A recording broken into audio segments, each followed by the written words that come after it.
Can you even breathe, eat and move? How we have to relearn the seemingly most simple things. The first rule of eating is you do not talk about it. When it doesn't work, since everyone can see when it doesn't work, you don't tell anyone. You don't need to tell anyone. But the problem this creates is, if no one talked about it, no one talked about it. Therefore, since most of humanity nowadays has a problem with food, or rather, the intake of food, which can be rather objectively measured by the simple fact 39% of adults 18 years older were overweight in 2018, according to WHO, and 8% of deaths worldwide are caused by obesity. Here is why we need to talk about it nevertheless, and everyone seemingly does, especially the ones having problems with it. With food, talk about food. Talk about how healthy they are indeed. As a general rule of thumb, people talk about the things they are most insecure about, me stating the obvious. That means if someone talks about food and fasting, all the time, they either had a big insecurity about this in the past or still have, because otherwise, why would you care about it? I myself wasn't really that interested in food back in the days when I was a child. I often barely finished my lunchbox for school, sat at the table at family dinner simply not knowing what to do with this time, where I obviously should have been eating. Food bored me. Everything tasted like shit. My parents urged me to eat, so I did. Had to. Stuffing old bread or something else into me, totally excited of course. We often just ate bread from the local bakery with other stuff, but since we only got it a few times a week, and I didn't invent toasting bread yet, the bread always tasted like dry bread. And cucumbers very often had this very odd taste to it. I cannot even describe it. It was awful. For sure, there were also other times when I enjoyed food, like fruits fresh from the tree or also sweet things.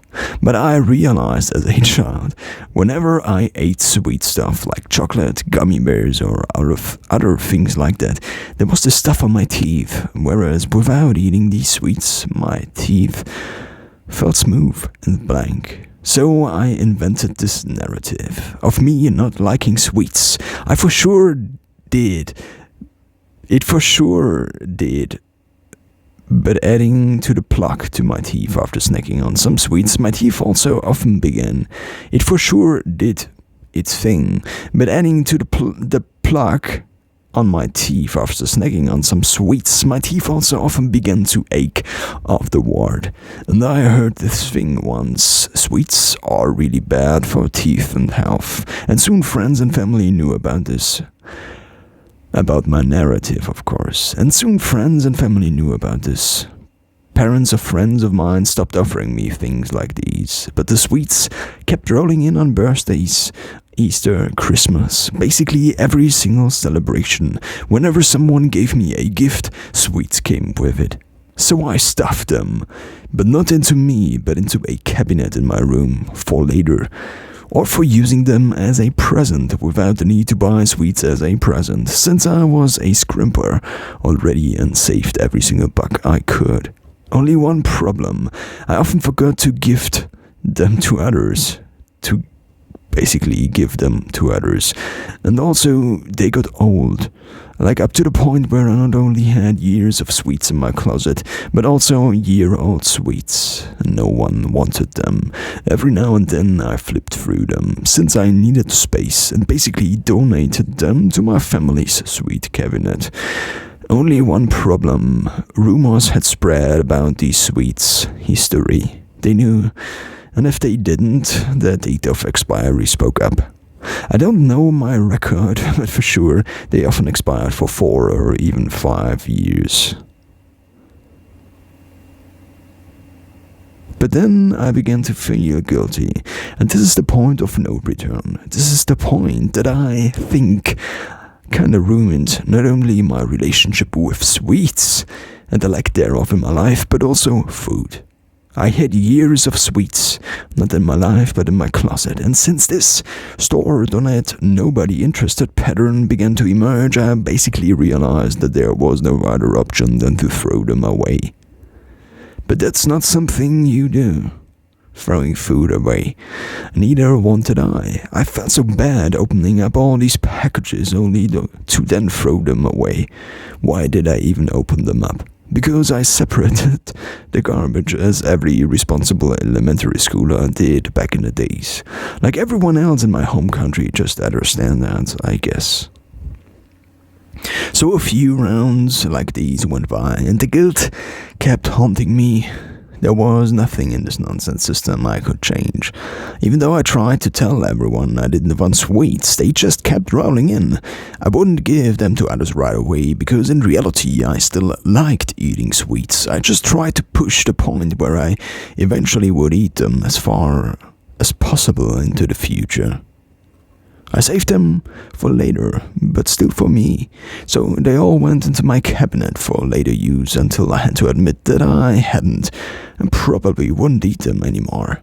And nobody else wanted, cause after years in the closet, when they finally saw daylight again, surprisingly, they tasted exactly like that. Especially chocolate gets bad really fast when the milk in it starts to deteriorate.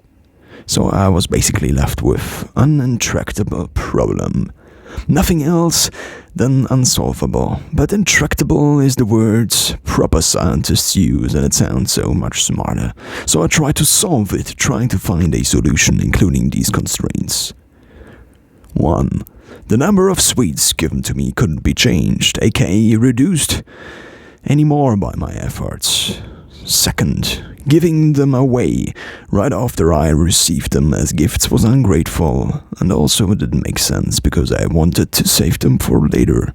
3. Later I had packages upon packages of year-old sweets, and I had to throw them away. Another addition to point 2, of course I also had still the need to give them to others as gifts. Therefore, a financial reason. 4. Throwing food away is not possible, not something you do, or I, for that matter, should do.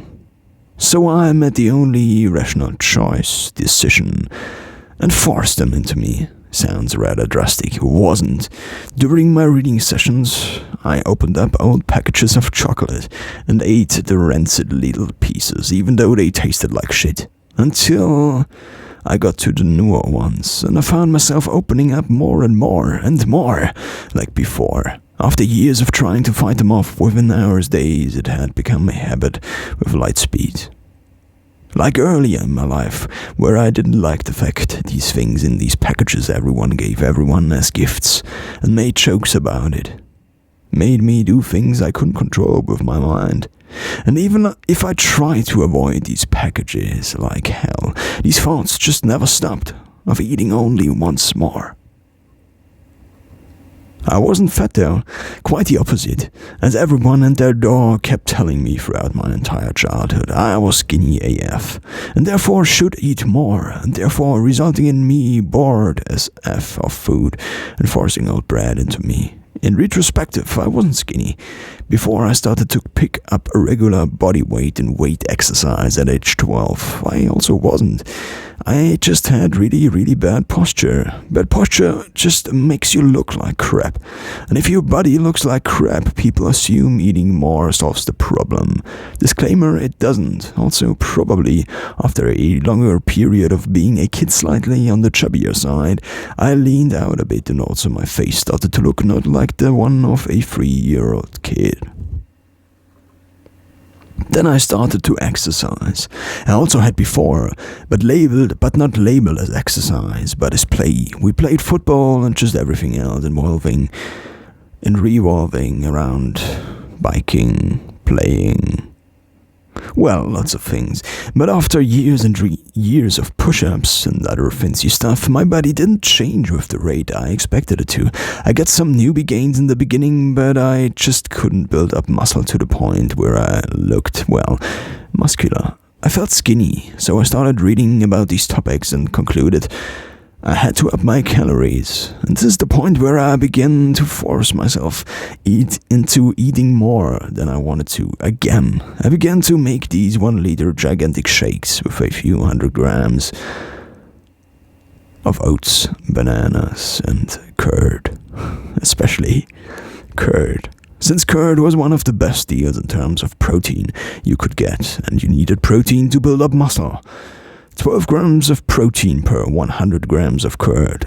A 500-gram package, therefore, had 60 grams. This is already half of the recommended daily amount, around 2 grams of protein for every kilogram of body weight. Nowadays, it's different. Studies found out you don't actually need that much. Also, dairy protein, especially the casein or casein found in curd, positively relates to the growth of cancer cells. Whatever I did in terms of sport, I stagnated. In running, which I had picked up at age 12 and never stopped basically till now, only interrupted whenever I couldn't due to multiple reasons, most often chronic pain somewhere in my legs, still the same. So I tried to eat more. Also, I didn't grow at all, was the smallest boy in 7th grade. When everybody, especially the girls, already seemed to reach the full height or growing rapidly, I didn't. I was still 150 to 160 meters. Not so tall, rather small. So I figured maybe my training is using up all of my body's energy and therefore has not much left for growing. Maybe the fact I often couldn't move due to muscle aches and my chronic pains whenever I ran tried to tell me something. But also tried to tell me something. Maybe I should eat more. So, as I already described, this is where I upped my calorie intake, eating pasta and buns as the last meal before training, and after training these gigantic shakes. Never ran these gigantic shakes after them. My stomach just hurt. Never ran or trained without having eaten before, which really upped my training performance. But also, I had side stitches. Basically every time I ran from age 12 till into my early 20s. And I just couldn't solve the problem or bear the pain that correlated with my running speed, limiting my training and also my potential to run races. Since, as a matter of fact, after a few minutes, side stitches would begin, and I just couldn't bear the pain until I had to walk or stop. And nobody could help me. Whomever I asked, nobody really had a clue, so I thought this was fixed. Not that it was fixed, but rather it wasn't. My running speeds were pretty much capped for years. All my peers outran me, seemingly by far. Even apparently kids less sporty at school often ran way faster whenever we took times for grades in school, reaching the finish line often well before me, holding my sides and breathing with this pulling noise. A few years ago then, I tried to run a half marathon, because I wanted to, because I basically never ran 21 kilometers before, because I just couldn't. And I also didn't see the point in training for that long. Opportunity cost. Apart from my side stitches, I had developed such chronic pains right under my knees that actual cartilage started to develop in the place where one tendon connected to my knee after I ran the half marathon. With a pretty shitty time, I considered myself a runner, someone who did sports for years. I had wanted to identify that way, but couldn't run, ran shitty times, couldn't walk for weeks after I did the 21 kilometers. At this point, I for years hadn't really gained weight, not building more muscle nor anything else, until I began to grow at age 18. But still, in terms of physical performance, almost nothing changed. Of course, gradually, I could lift a little bit more. One period of uninterrupted training I can remember especially well, where after years of training I suddenly could add plates to my bench press every single training session. Until I couldn't anymore, because similar to my failed running efforts, I had to stop training every now and then. or pause certain muscle groups, body parts, or pause just in general because my mindset prevented me from training on the softer side. Therefore, whenever I trained, I couldn't just spare anything, and often trained everything until I couldn't, often nothing. Often could train nothing for days and weeks. Exactly the same as with running. Or climbing, which I also had picked up at age 12, after a doctor told me picking up a team sport could potentially solve my leg pain. I also had this already as a child, often preventing me from sleeping because it just hurt so much. And team sport could not resolve it. Since there could be a mental aspect to the pain, maybe this could resolve it. For years, this stuck with me, this thought, this doctor basically gave to me, until I discovered posture. Of course, I also had read about it before, often wondered why some people just look different, try to imitate it. When exercising for years, something like posture doesn't just go by unnoticed. But I couldn't have been more wrong. I already had stretched after my runs, after my training sessions, but this was only helping on a surface level because on a deeper level my posture was just crap, and still kind of is. There are just years upon years of doing certain movements a certain way.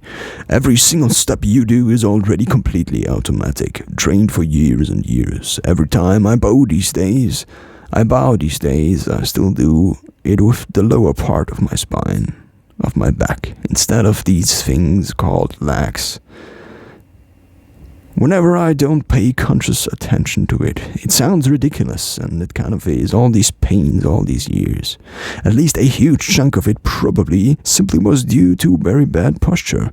Every time I had to stop training, it was probably due to overtraining, overloading and overusing my joints, tendons and ligaments the wrong way.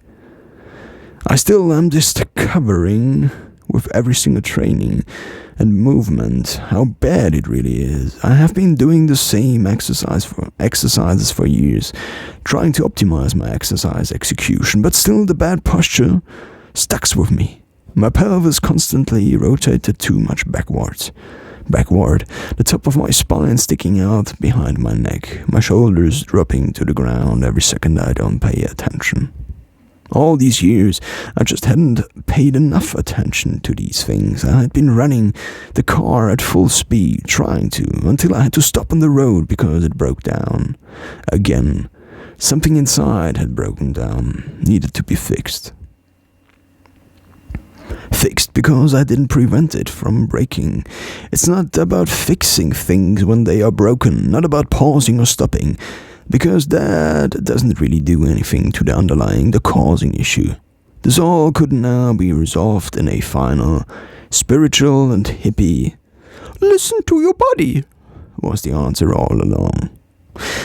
But this would be too fancy and also not really be grasping the width of the problem.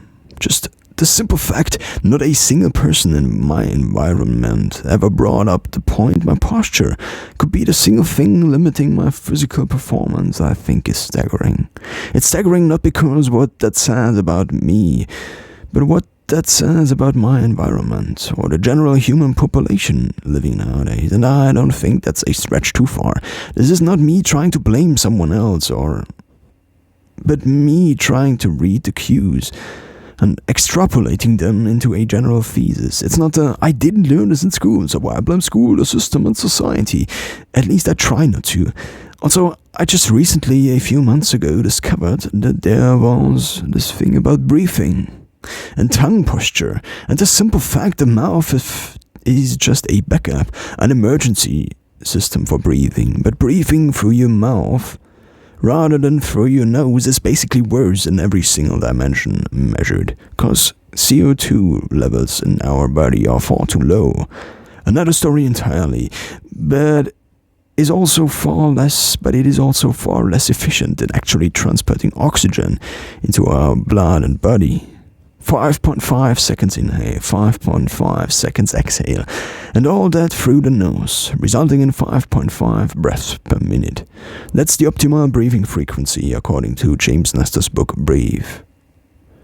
And here I was, due to hay fever and frequent cold in winter, and never being able to close my mouth ever, till today, only now digitally, basically a total mouth breather.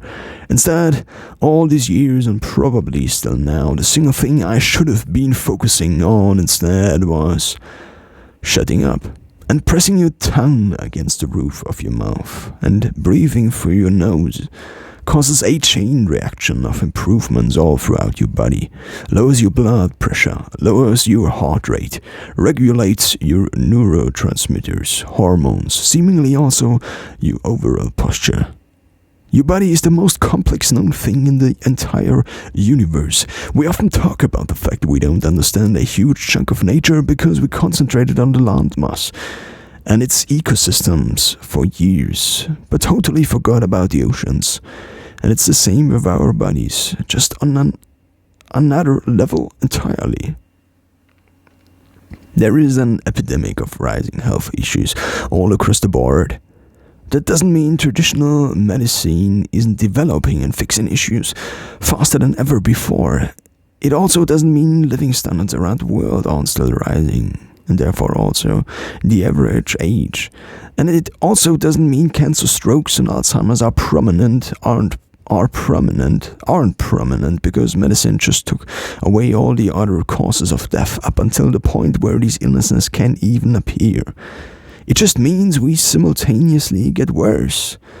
A few generations ago, people all around the world stopped chewing hard foods. Sugar became widely available. Before, it just was too expensive for the average Joe. Nowadays, everything is processed. We don't chew hard food for most of our lives. As a result, we don't use our chewing muscles. They never develop properly. We are basically eating baby food all our lives, like porridge.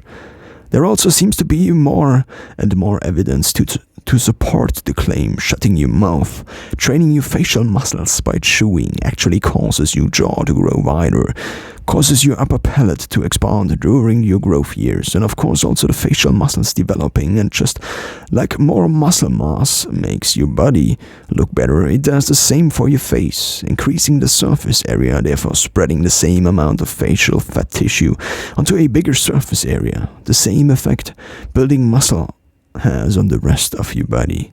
Also spreading the fat more by increasing your skin surface area, pressing it out from beneath. The constant pressure from chewing and from your tongue pressing against the upper palate when you keep your mouth shut causes your teeth to potentially not get crooked because they otherwise don't know where to go. My teeth were crooked until I got braces, my wisdom teeth removed, and now a pretty small dental arc. With my remaining molars not included in the braces millimeters from the rest of the upper dental arc. With my upper palate probably far too small for my tongue. With my upper incisors not closing in front of my lower incisors, but actually biting down behind the lower ones, cutting ridges into them. Bruxism.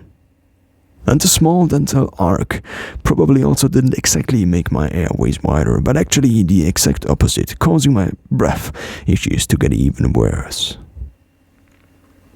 Couldn't breathe throughout my childhood, and I only started a few days ago to actually try to only breathe through my nose all day long, even during sport, taping my mouth shut at night. Also, mouth breathing at night makes you constantly pee, because keeping your mouth shut regulates your water retention, therefore constantly disrupting your sleep.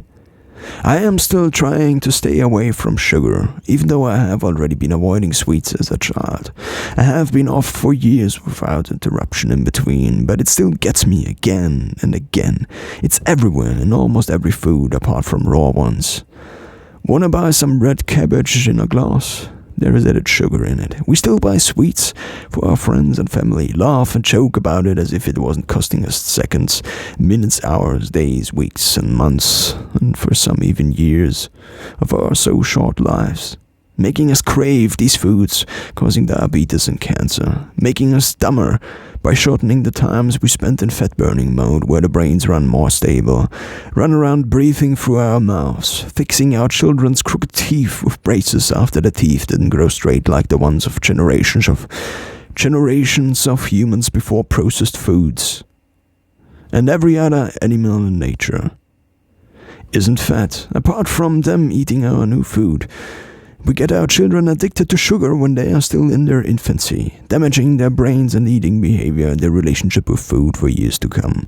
We still give sweets as gifts to children, or each other on every occasion, ever, baking cakes till infinity, ever. Did you ever get a carrot from a friend for your birthday? Well, I didn't. Eat for 120 hours. In 2020 for the first time. For years I thought something like this wasn't even possible. At least not for me. Whenever I didn't eat for longer than a few hours, I basically got sick, including the worst headaches and stomach pains, up until the point where I could do nothing but lie down and hope to fall asleep and wake up better a few hours later. It's called keto flu, whenever the body switches its main gear from running on carbs to running on fat. Things get a little, noisy if the gear is rusty from rarely or never having been used, because of eating 3 to 10 times a day. I only found out this year, humans basically don't need to eat food all the time, and the state most prominent in history wasn't eating all along, but fasting all day long. We basically are made for endurance, long distance running on fat, on our own fat. So I tried fasting and failed so many times because I ate the wrong foods before and got headaches, dizziness, stomach pains. But just because it hurts doesn't mean it's not the right way.